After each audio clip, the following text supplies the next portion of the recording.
മുനാഫിക്കിന്റെ 3 അടയാളം അവനിലുണ്ടെങ്കിൽ അവന് കപട വിശ്വാസിയാണ് മുഹമ്മദ് മുസ്തഫ.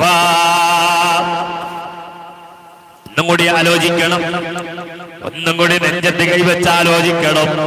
മുത്തുനബി തങ്ങൾ പറയാണ്, ഒരാള് വലിയ നോമ്പുകാരനാണ്, വലിയ നിസ്കാരക്കാരനാണ്, മുസ്ലിമാണെന്ന് അവർ വല്ലാതെ വാദിക്കുന്നുണ്ട്, മുസ്ലിമിന് വേണ്ടി വല്ലാതെ വാദിക്കുന്നുണ്ട്.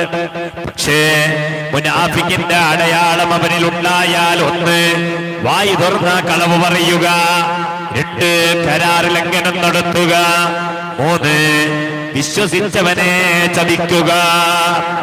ഈ 3 ഗുണമുണ്ടോ അവൻ നിസ്കരിച്ചാലും അവൻ നോമ്പെടുത്താലും അവൻ ഞാൻ മുസ്ലിമാണെന്ന് പറഞ്ഞാലും അവൻ മുനാഫിക്കിന്റെ കൂട്ടത്തിലാണ്.